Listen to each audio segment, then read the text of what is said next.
दूसरा कोई सवाल? शबे बारात पे हलवा बनाना और खाना क्यों नहीं चाहिए?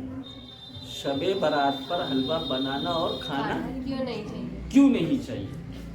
देखिए, खाने के बारे में कुरान करीम में और हदीस शरीफ में फरमाया कुलू वशरबू, खाओ और पियो, जो मन को अच्छा लगे वो खाओ और पियो।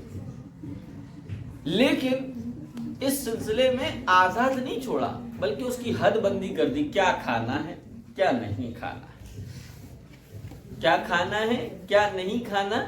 इस सिलसिले में शरीयत ने कानून दे दिया। क्यों? क्योंकि हमने कलमे ला इलाहा इल्लल्लाह मुहम्मद रसूलुल्लाह पढ़ के अपने आप को अल्लाह की बंदी और रसूलुल्लाह सल्लल्लाहु अलैहि वसल्लम की उम्मती और गुलामी में अपने आप को दे दिया।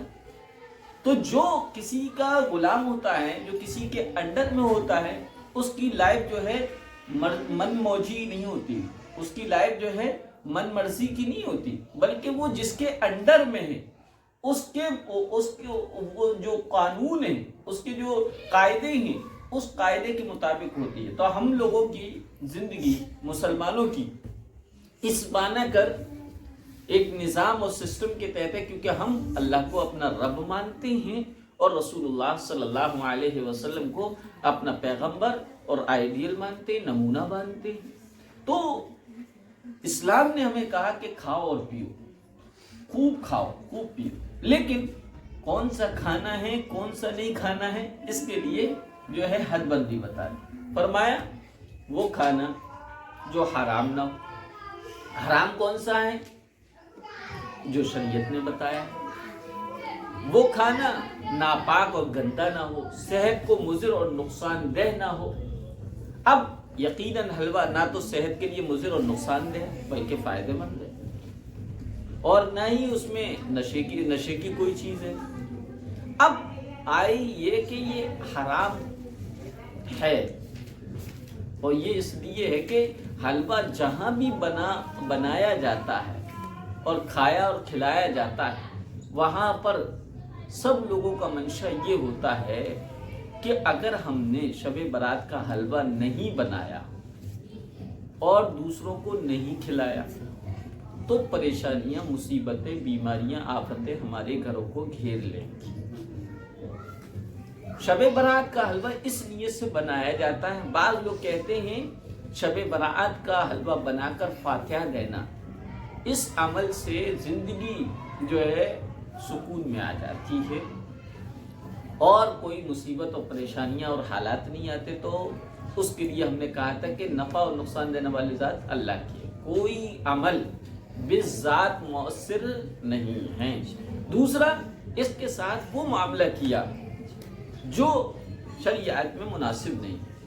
एक हलवा खाना जायज़ है, बिरयानी खाना जायज़ है, खाने की कोई चीज़ खाना जायज़ है, लेकिन उसके खाने और पकाने को फर्ज से बढ़कर जरूरी समझ लेना।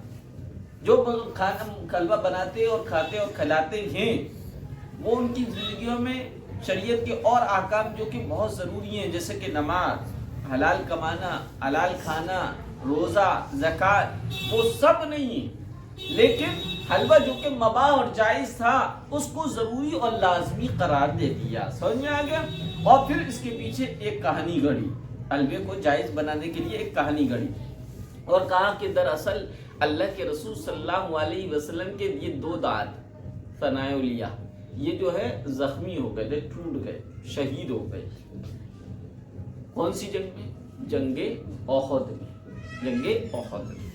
इसलिए बाज़ लोगों ने ये कहा कि अल्लाह के रसूल सल्लल्लाहु अलैहि वसल्लम के दांत शहीद हुए थे, आपने हलवा खाया था, इसलिए हम भी हलवा खा रहे हैं। तो उनका जवाब ये कि अगर वाकई मोहब्बत है तो मोहब्बत में यकसानियत होती है, बराबरी होती है। हलवा खाने में तो मोहब्बत हो गई, लेकिन दांत तो हमारे तो बाकी हैं, तुम्हारे तो नहीं टूटे। भाई अल्लाह के रसूल के टूटे तो अपने भी दांत तोड़ो, फिर उसके बाद जो है हलवा खाओ। दूसरा ये कि जो सलह हुदैबिया में अल्लाह के रसूल के जो दांत शहीद हुए थे वो शव्वाल का महीना था, शाबान का नहीं था। यानी दांत टूट रहे 2 महीने बाद और तुम हलवा खा रहे हो 2 महीने पहले, शाबान। समझ में आ गया? बाद लोगों ने कहा नहीं, हलवा हम क्या इसलिए बनाते हैं क्योंकि अल्लाह के रसूल के चचा حضرت حمزہ رضی اللہ تعالی عنہ شہید کر دیے گئے تھے، ان کو فاتحہ دینے کے لیے، ان کے نام پر ثواب پہنچانے کے لیے بناتے ہیں۔ تو اس کا بھی جواب یہی ہے کہ وہ دین وہ ہے جو صحابہ سے ملا، صحابہ نے اپنی زندگیوں میں نہیں کیا۔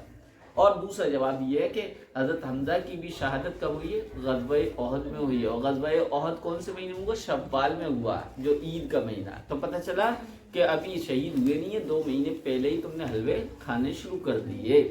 تو اس نیت سے جو بناتے ہیں وہ نہیں کھایا جائے گا، نہ ہی بنایا جائے گا۔ البتہ سال کے دوسرے دنوں میں آپ جو چاہیں، جیسے چاہیں حلوہ بنائیں اور کھائیں اور کھلائیں، کوئی حرج کی بات نہیں ہے۔